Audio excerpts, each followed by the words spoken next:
My husband Marcus had a health issue, and a fortune teller claimed he would only ever have one child. But the day my IVF treatment was successful, Marcus's secretary, Sage, also got pregnant. She asked, half-jokingly, "Grace, if this child turns out to be Mr. Marcus's, what would you do?" I didn't say anything, but Marcus panicked, repeatedly swearing the child wasn't his. Later, when Sage found out I was pregnant, she went wild, insisting on an abortion, but pulled her into his arms. "Don't abort it.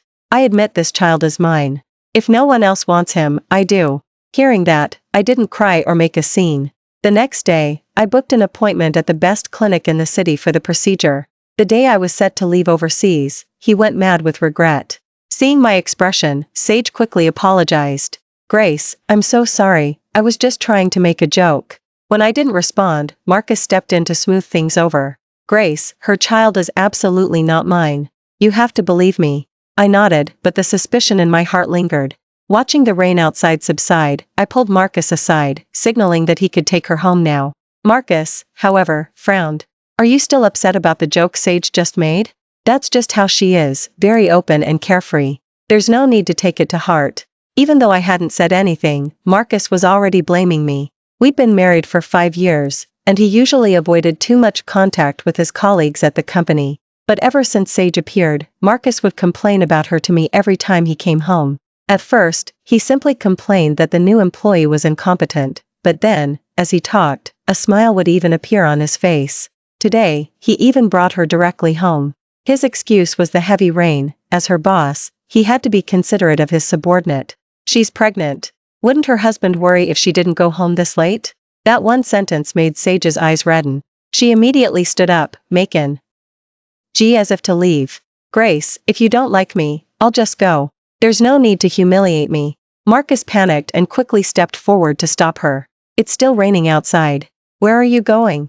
They struggled by the door, as if I didn't exist. "Miss Sage, how did I humiliate you?" Sage's lips were tightly pursed, and she said nothing. As a peal of thunder crashed, she turned and plunged into the rain. Marcus immediately chased after her. He didn't come back all night. The next day, Sage posted a social media post. "Feverish, but at least someone's taking care of me." The accompanying picture showed her pale face, with a man peeling an apple beside her. I recognized Marcus immediately.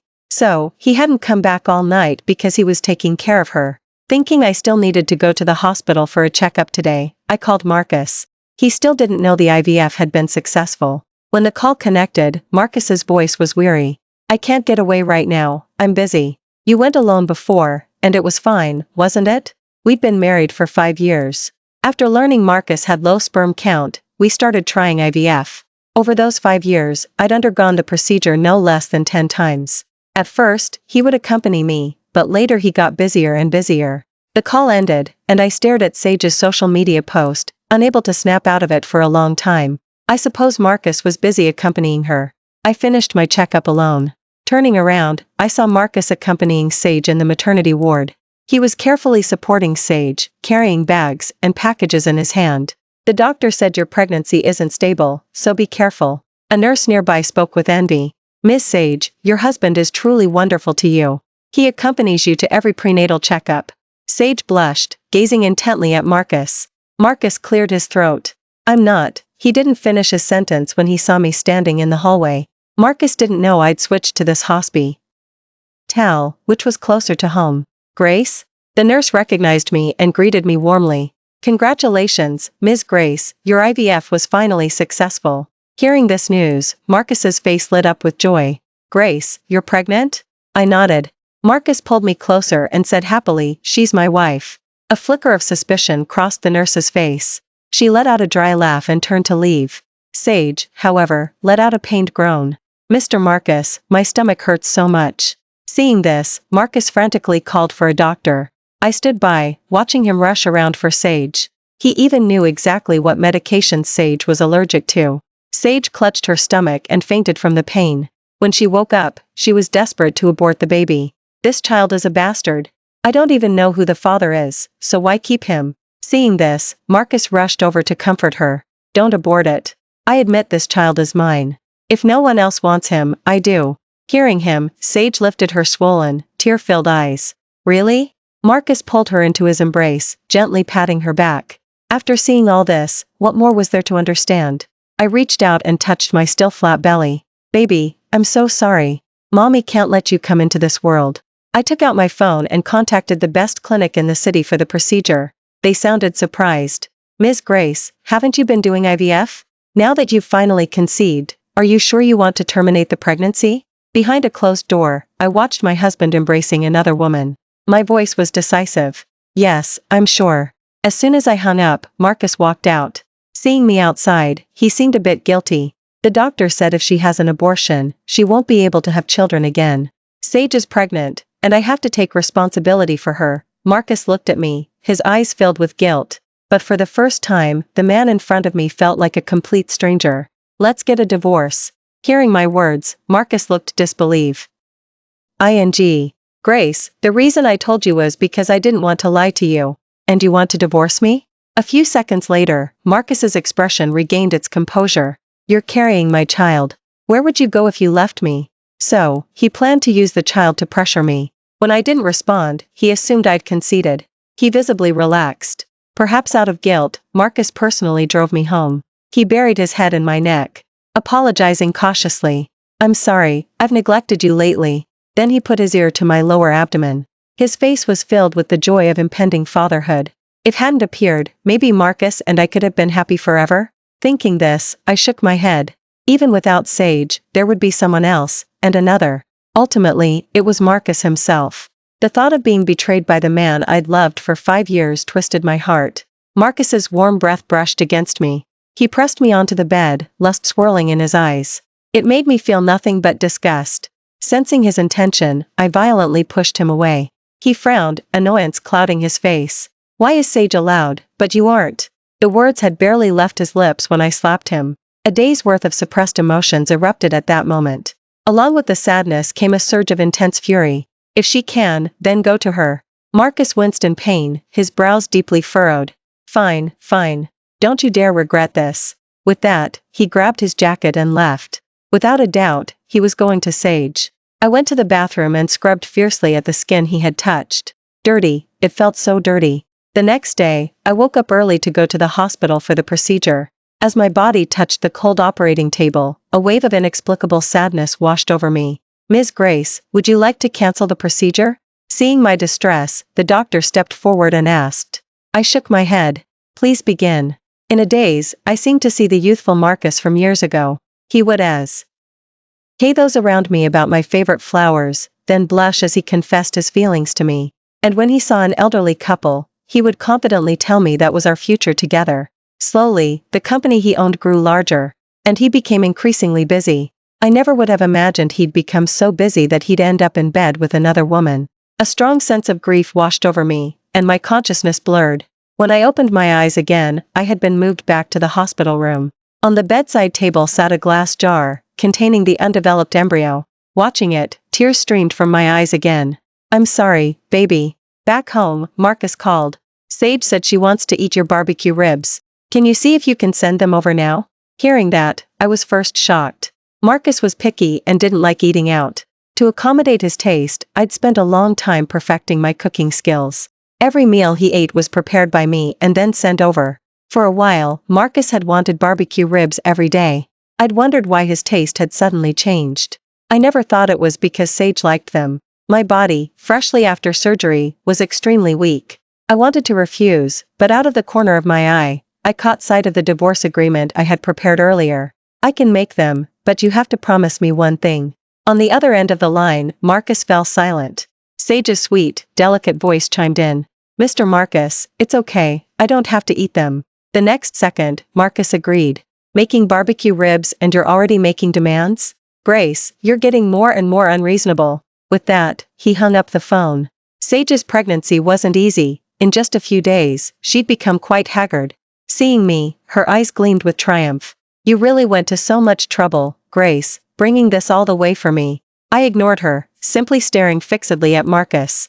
You said you'd promise me one thing. Does that still count? Marcus's hand paused. Can't we discuss tea? At home? I took out the divorce agreement I had prepared long ago. Sign it. Let's part ways amicably. Sage's eyes clearly lit up when she saw what I handed him. Marcus's face darkened with anger. You're still carrying my child. Where do you think you're going? He still didn't know the baby was gone.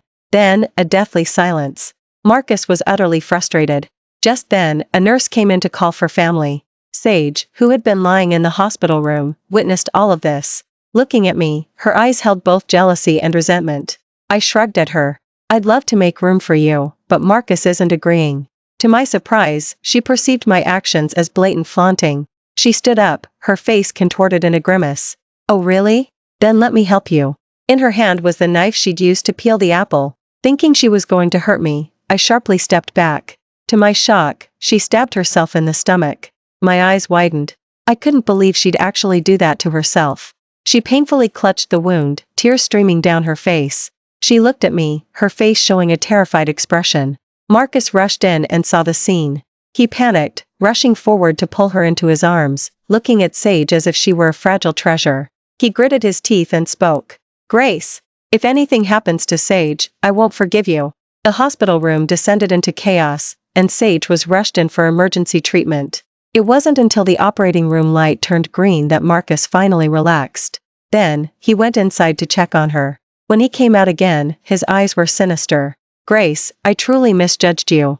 You're not even a fraction as kind as Sage. Hearing him compare me to Sage, I burst out laughing from anger right there. If had an ounce of trust in me, he would have investigated the truth of the matter. Instead of immediately blaming me. You can still laugh? Do you know what Sage's first words were just now? She told me not to blame you. And yet. You're utterly vicious. With that, Marcus pushed me against the wall. My back hit the hard wall with a thud. I gasped in pain. Seeing this, Marcus's eyes narrowed, and he released his grip. Go home.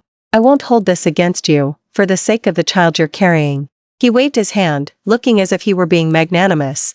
But I once again took out the divorce agreement. He gritted his teeth. Sign it. Make room for her. Sage was wheeled out just then, her face pale, looking utterly wronged. Marcus's gaze flickered, but in the end, he picked up the pen. In this silent choice, I became the one abandoned. Sage looked at me, her eyes full of triumph. Having gotten what I wanted, I didn't intend to stay any longer and turned to leave. But my chest felt unbearably tight, and tears uncontrollably welled up. Unexpectedly, just as I left the hospital, I ran into Alex, my half-brother. Seeing my swollen eyes, he frowned deeply. I wondered why he had suddenly returned to the country. Get in. He opened the passenger side door, motioning for me to get in the car. I told you long ago that guy wasn't reliable, but you insisted on marrying him. Alex's tone was filled with a sense of exasperation. I lowered my head, unsure what to say. Now are you willing to go overseas with me? The atmosphere in the car was heavy. Alex suddenly blurted out this question. I thought about it. It seemed I really had nowhere else to go. Yes. Alex said that even though Dad was overseas, he still worried a lot about me. Thinking of Dad, I started crying again. After I had cried enough, Alex took me to his private villa. I still have some things to handle here. Once they're done, we'll go back. And we won't come back here then. Seeing my silence, Alex thought I was reluctant. After a moment of hesitation, he spoke again. If you want to come back, that's fine too. I gazed indifferently out the window. I don't want to come back. I returned to the place where I had lived for 5 years. Every part of it had been personally designed by Marcus and me back then.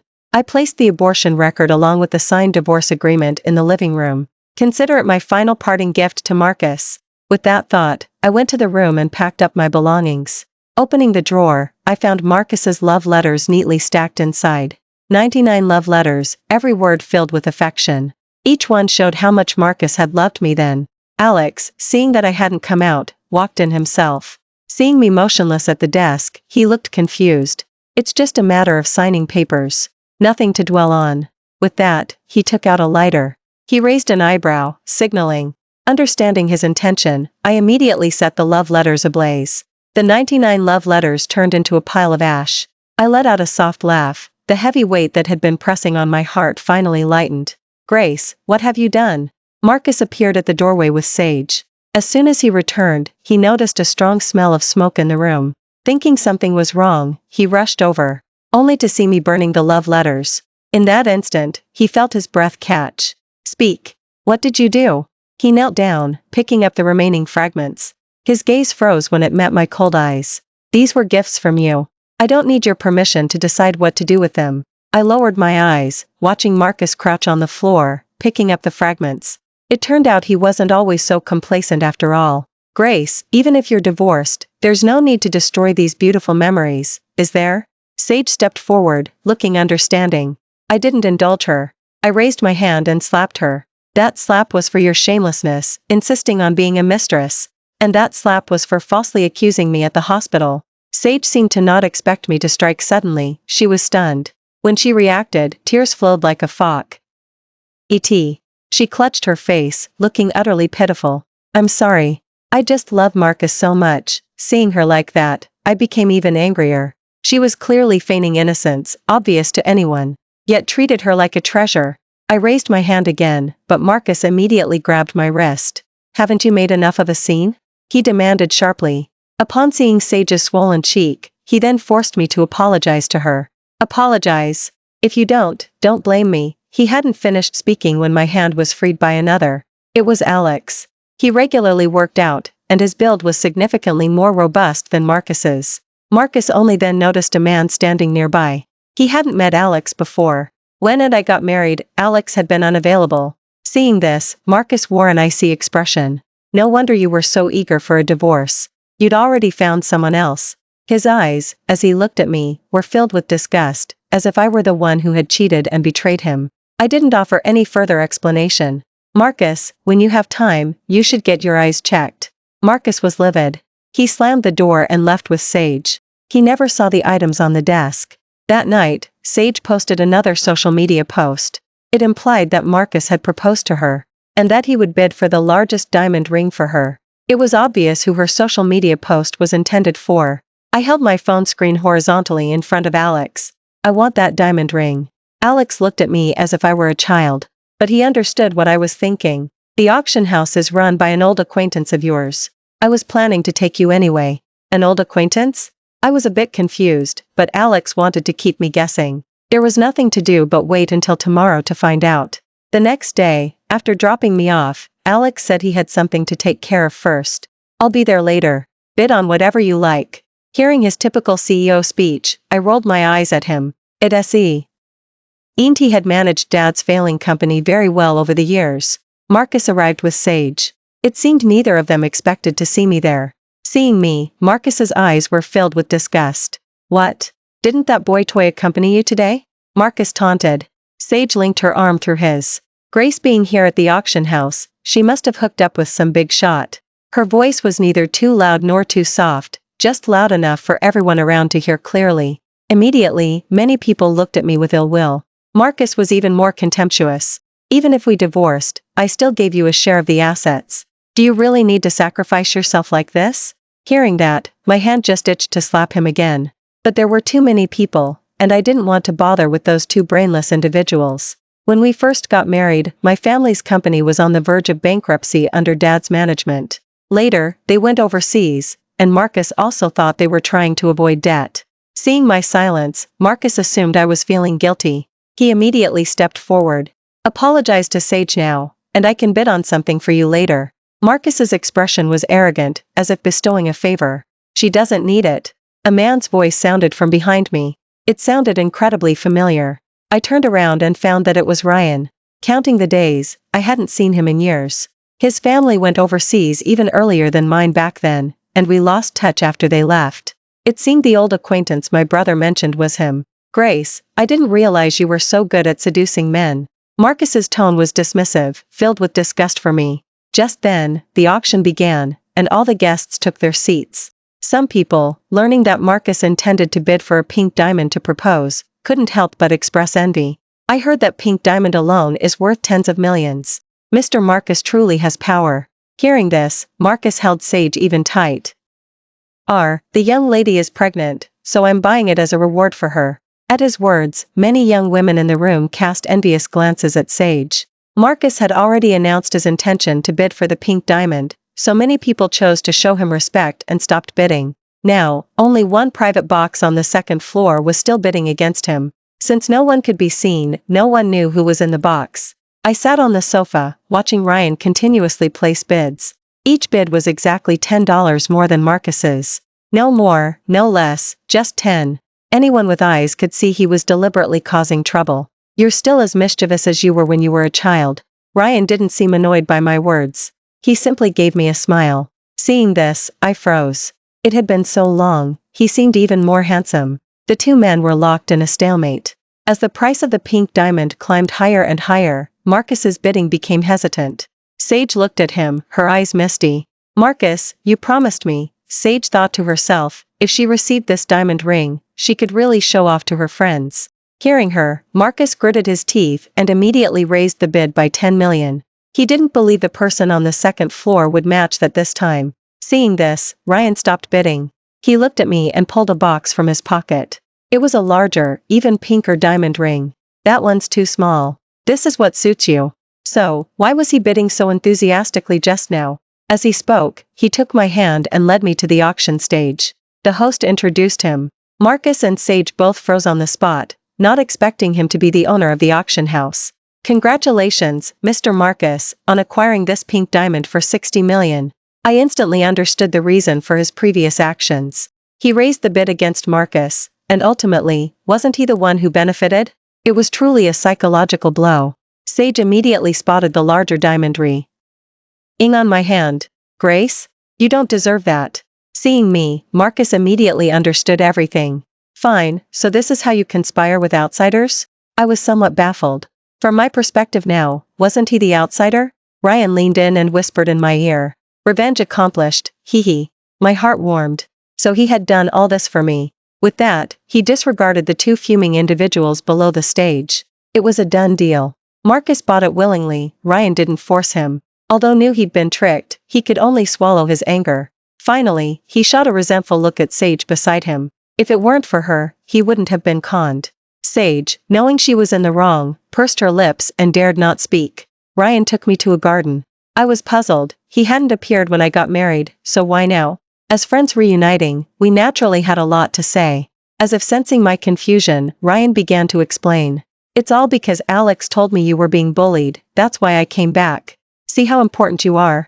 I lowered my head and chuckled softly. His expression suddenly turned serious. My family had some issues back then, which is why I missed my chance with you. Now that you're divorced, can I have a chance to pursue you? Looking into his sincere eyes, I suddenly felt deflated. I'm sorry, I want to be alone for now. Although rejected, he wasn't upset. Instead, he put on a cheeky expression. I'm not giving up on you. After finished handling things, we prepared to leave. The day we went overseas happened to be Marcus's wedding. As if to prove a point, Marcus's wedding was exceptionally grand. It was almost announced citywide.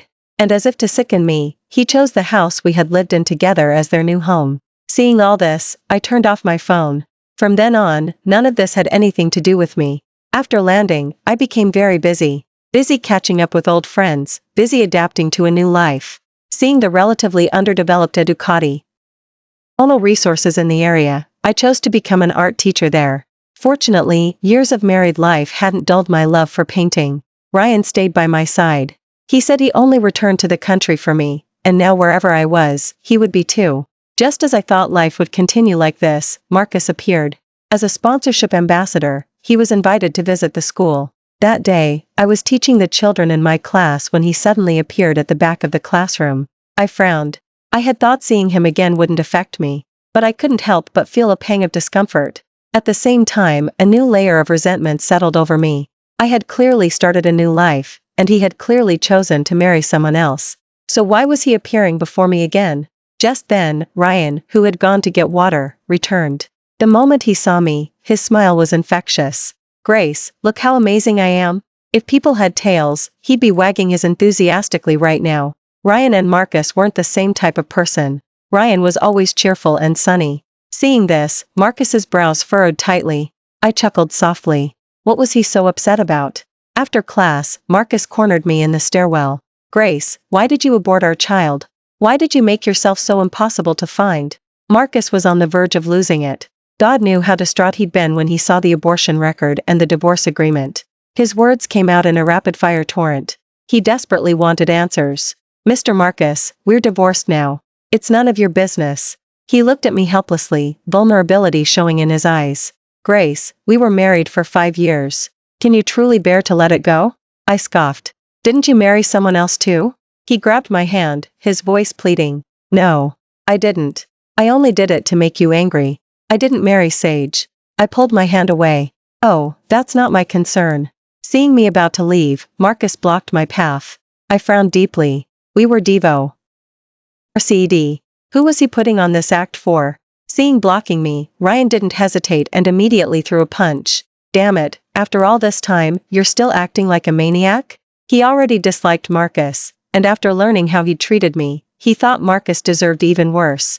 Marcus couldn't overpower him and had to let me go. In the days that followed, he tried every possible way to contact me. He waited for me at the school every day, even changing his phone number several times.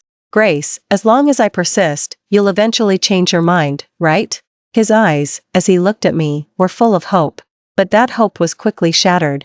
Now to avoid his harassment, I simply took a leave of absence. Not long after, Marcus returned to the country. I wondered what made him rush back so suddenly. Ryan answered my question. He's been so idle every day, Alex and I definitely had to find something for him to do. Later, I found out that the two of them had teamed up to disrupt Marcus's company. If he didn't return, his company would go bankrupt. You two really are something. It's all for someone, isn't it? Ryan's gaze was intense, almost burning. My heart skipped a beat. In the following days, I was content with my newfound peace. Ryan told me all the gossip from back home every day. It made me wonder how he, a grown man, knew so much gossip. My sister told me all of it. Don't forget, she's the queen of gossip. Seeing his smug expression, I couldn't help but laugh out loud. After finally gave birth, Marcus threw her out of their home. Simply because the child had dark skin, it was obvious at a glance he wasn't Marcus's son. In addition, Marcus received a document containing all the evidence of Sage's infidelity. Marcus was practically fuming. His company was on the verge of bankruptcy, and the child Sage bore wasn't even his. Ryan couldn't have been happier when he told me all this. Seeing him laugh, I laughed along. Even the mood that Marcus's rants had disturbed significantly improved. Life returned to normal once more. A year later, Ryan knelt formally on the lawn.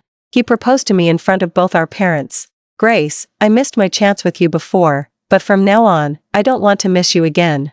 He was warm and passionate. No one could refuse, including me. I smiled and extended my hand for him to put the ring on. As soon as the ring was on, a voice came from a distance. I object. Marcus appeared at the scene. After a year, his appearance had changed significantly. He hadn't shaved, and his long hair made him look utterly disheveled. His appearance drew everyone's attention. Then, he approached step by step. Looking at me, his eyes were full of pleading. Grace, for the past year, I'd been consumed by regret every single moment. I truly despise myself for betraying you then. I truly can't live without you. Please don't leave me, okay? He spread his arms toward me, as if to pull me into an embrace. My brother and Ryan simultaneously blocked him, preventing him from coming near me. Marcus's gaze fell on Ryan's face, filled with jealousy and hatred. It's you who's trying to steal my Grace. His eyes were red, determined to beat Ryan. However, he was too weak. A person like him couldn't possibly harm Ryan. The villa's bodyguards arrived and threw Marcus out. As if his appearance was nothing more than a trivial interruption. 10 days later was Ryan's and my wedding. To protect me, my family assigned more bodyguards to me. My brother personally oversaw Marcus's return to the country. However, what no one expected was that, on the wedding day itself, something still went wrong. A dilapidated van crashed directly into us, and I was abducted while unconscious. When I opened my eyes again, I was in a cramped, stuffy basement. The person sitting in front of me was none other than Marcus. I was surprised he could be so brazen. If I escaped, he would surely face charges for kidnapping. Grace, you're finally awake. The now bore no resemblance to the CEO he once was. Huddled in this basement, he reeked of filth. Grace, I know your brother was behind the collapse of my company, and I know who gave me the evidence of Sage's infidelity, but I don't care about any of that. Because I made a mistake, I deserve to be punished. But I truly cannot allow you to marry someone else. He approached me step by step, madness glinting in his eyes. I was tied to the chair, unable to even move. He pulled a box from the corner. Inside were things from our time together. And an embryo. It was the child I had terminated. He pressed the glass jar containing the embryo tightly against his face. Be a good baby, I found your mother. You'll be born soon. The three of us will live happily together as a family. I frowned deeply at the sight. Marcus, do you remember your low sperm count? Do you know how many procedures I had to undergo to have this child? I demanded sharply. He suddenly lowered his gaze, and tears fell. Then, he frantically pounded his head. I'm sorry. I'm so sorry, Grace. I was sure his mental state was completely off. Not daring to provoke him further, I softened my voice. Marcus, if you let me go, I won't press charges. He, however, interpreted this as a sign that I still loved him. Grace, you really do still love me, don't you? It's okay, we can still have a child. If we have a child, you won't marry anyone else. With that, he lunged towards me and reached out to lift my wedding dress. Marcus, stop. What you're doing is illegal. No matter how loudly I screamed, Marcus acted as if he hadn't heard me. He was like a wild beast now. We already had our separate lives, everything was finally back on track. Why did he have to reappear? As I thought this, my tears finally streamed down my face uncontrollably. This sight, however, made Marcus stop. He wanted to reach out and wipe away my tears, but then worried his hands were too dirty and would soil me. The next second, he stopped moving, squatted down, and sobbed with his head in his hands. Grace, I truly have nothing left. The company went bankrupt, and I owe a huge amount of money. I truly can't live without you. I've realized my mistakes. Can we just live a good life together from now on? As he spoke, he rose again and approached me. His face was drenched with tears, but his eyes were incredibly resolute. I panicked and started screaming for help. I absolutely wouldn't let him succeed. Just then, at the critical moment, the basement door burst open. Sunlight poured in, and I saw the person who had come to save me. Marcus tried to struggle, but he was hit by a tranquilizer dart from a local police officer. The moment he collapsed, his eyes were filled with remorse. I'm sorry, Grace. I closed my eyes, unable to bear watching further. Ryan untied me. I could feel the tremor in his fingertips. Grace, I came too late. No, you didn't. I buried my head in his neck, feeling the sense of security he provided. After I was rescued, the wedding proceeded as planned. Marcus was extradited back to his home country, awaiting legal judgment. Years later, I returned overseas. Unexpectedly, I saw Sage. She was leading a dark-skinned child, clearing dishes at the restaurant. Coincidentally, she saw me too. I was puzzled. Hadn't Marcus given her a pink diamond worth tens of millions back then? With that, her life shouldn't have turned out this way. Seeing my gaze fall on her hand, Sage's eyes narrowed slightly. His company went bankrupt back then, so he sold the pink diamond. So that's what happened. Seeing her current situation, I didn't feel sorry for her. Perhaps this was her karma. Years later, revisiting that familiar place, I encountered Marcus again. He was setting up a stall in the park. He was arguing fiercely with a customer over a few dollars. When he saw me, Marcus visibly froze. In the end, he even hid his face, pretending not to have seen me. Seeing him like that, I had no intention of approaching him. But as I was leaving, he called out to me. Grace, if that incident hadn't happened back then, would you and I have been happy? I stood still, without turning back. Perhaps, what happened back then was in the past. We both had our own lives now. Thank you for watching today's story. If you enjoyed this video, please give it a thumbs up and share it with your friends. We look forward to hearing your thoughts in the comments section. Feel free to share your views, and don't forget to subscribe to our channel for more exciting stories. See you next time.